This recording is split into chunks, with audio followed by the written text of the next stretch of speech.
Olá, bom dia, bem-vindos a mais um Ao Final da Semana. Hoje queria falar de 3 temas. Queria falar da degradação que existe nos nossos serviços públicos e da falta de uma cultura de excelência. Depois queria-vos falar de um livro que foi lançado esta semana, que conta a história das FP25.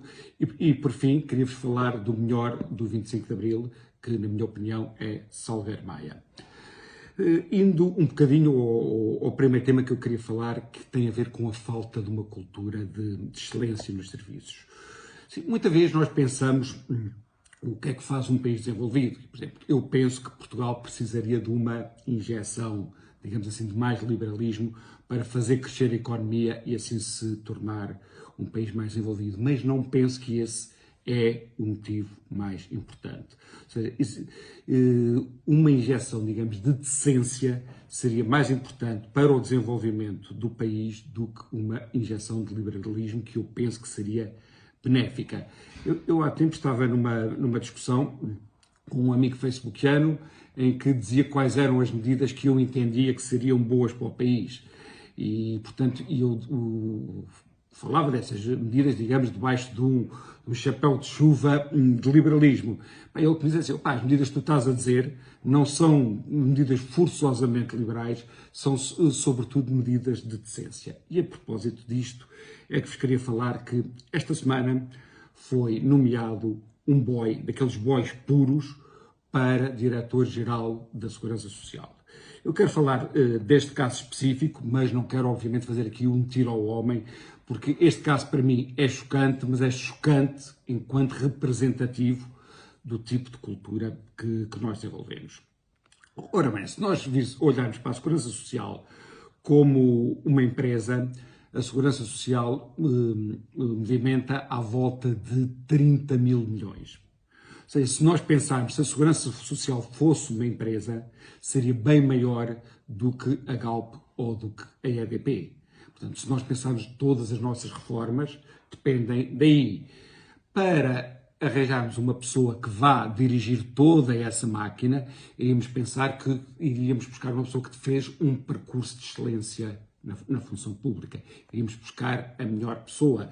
Possivelmente teria interrompido e teria dado durante um ano aulas em Harvard sobre sustentabilidade das seguranças sociais, seria uma pessoa reconhecida pelos seus pares, seria uma pessoa na qual os diferentes trabalhadores da função pública se reviam e poderiam aspirar.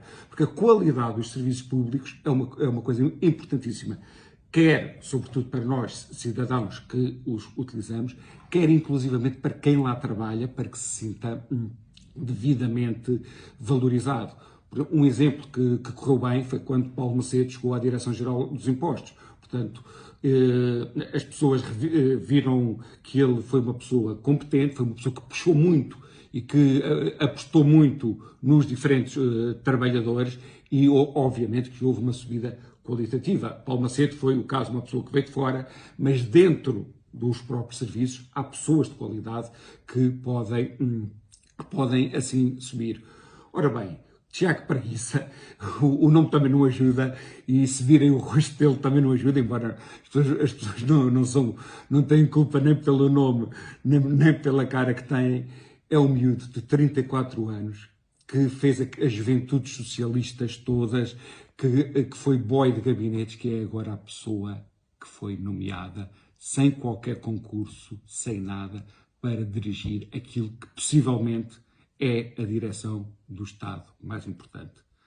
Portanto, quando eu estava a dizer que os países, mais do que algumas políticas económicas, essas políticas estruturais são importantíssimas. Por exemplo, uma das razões que explica o sucesso da Alemanha foi que a burocracia prussiana funcionava muito bem. E nem sequer o nazismo destruiu essa burocracia prussiana. Ou seja, páginas tantas, havia muitos nazis nessa burocracia, porque havia muitos nazis na sociedade. Agora, as pessoas não evoluíram nessa burocracia por serem nazis, evoluíram por ter qualidade. Em França, a escola que prepara os melhores quadros para o Estado é uma escola que tem imenso prestígio. Portanto, enquanto lá cultivam a qualidade, nós cá cultivamos a preguiça, ou melhor, o preguiça. Portanto, esse era o primeiro ponto que eu queria falar convosco. O segundo ponto que queria falar convosco, queria falar um bocadinho deste livro que foi lançado esta semana, que conta a história das FP25. Portanto, falando do livro como objeto de leitura, este livro lê-se muito bem. Portanto, eu li o livro em 3 penadas. Portanto, é um livro de ensaio, mas lê-se quase com o fulgor que se lê um livro de romance. Portanto, o Nuno Poças fez um bom trabalho. Depois é um livro sério. É um livro sério porque é um livro que faz pesquisa e que está baseado em factos. Agora, não é um livro neutro, ou seja, o Nuno Poças, que fez este livro também muito em colaboração com o Manuel Castelo Branco, tem uma atitude especialmente crítica sobre as FP25 e posso dizer que o ponto de vista do Nuno é o ponto de vista que eu também tenho. As FP25, para as pessoas mais novas que não se lembram, foi uma coisa absolutamente de doidos. E foi uma coisa de doidos por causa disto. Sobretudo, aconteceu quando Portugal já era uma democracia estabilizada. Se nós pensarmos, por exemplo, na Alemanha, os Baader-Meinhof, que foi um grupo também de extrema-esquerda que fez atentados, tinha apoio em grande parte da juventude alemã, não sei, 30% da juventude alemã apoiavam. Se nós pensarmos na ETA, houve muitos bascos que apoiaram a ETA. Isto foi um grupo de loucos que já ninguém os apoiava. Quando Portugal estava numa situação de democracia estabilizada. Portanto, recomendo a leitura do livro. E o que me chocou mais neste livro não era, digamos, as sacanices que foram feitas, porque essas já as conhecia, mas foi sobretudo a covardia que a sociedade teve em enfrentar isto, nomeadamente a covardia que a sociedade teve em relação ao assassinato mais mediático que foi feito, que foi o assassinato do pai do Manuel Castelo Branco.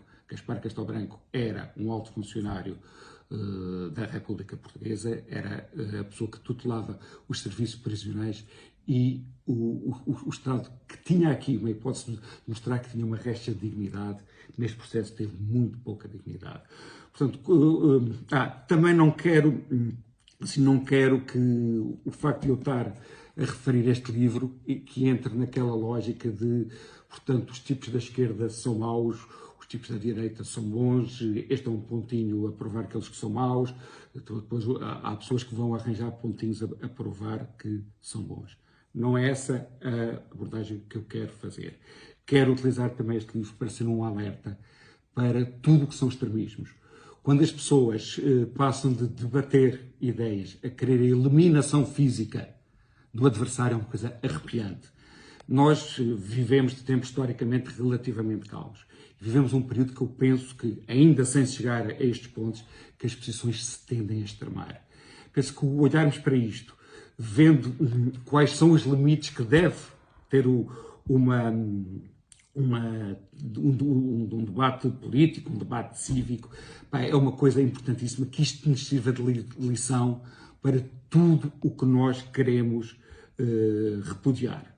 Por fim, e se calhar como associamos Otelo, digamos, ao pior do 25 de Abril, embora as FP25, conforme disse, foi algo que não teve nada a ver com o 25 de Abril, eu queria falar daquilo que eu associo como o melhor do 25 de Abril e a figura que eu associo como a melhor figura do 25 de Abril. Eu acho que a figura que devemos ter mais orgulho quando pensamos no 25 de Abril foi Salgueiro Maia. E isto porquê? Porque Salgueiro Maia foi a pessoa que fez, no 25 de Abril, aquela parte que era mais fisicamente arriscada, digamos. Foi a pessoa que deu o corpo às balas. Felizmente não houve balas, mas se houvesse alguém que iria morrer nesta operação, aquela pessoa que teve coragem física foi Salgueiro Maia. E o que eu admiro em Salgueiro Maia foi que Salgueiro Maia fez a revolução, voltou para o quartel, não tirou qualquer benefício de ter feito a revolução. Ou seja, as pessoas têm muita dificuldade em ter atos de generosidade e atos de serviço. Salgueiro Maia teve um ato de generosidade, de serviço. Até na sua carreira militar não foi beneficiado por isso, até foi prejudicado e até o episódio que depois no final aconteceu sobre a reforma dele é um episódio que também não orgulha a nossa democracia, e neste caso foi Cavaco Silva que teve mal. Agora, a ideia de serviço, a ideia que eu estou para ajudar o outro e que não estou para colher louros, é uma coisa que falta claramente na nossa sociedade e que podemos olhar para Salgueiro Maia e ver aí um bom exemplo. Era isto que eu queria conversar convosco, portanto, até para a semana, cá nos vemos.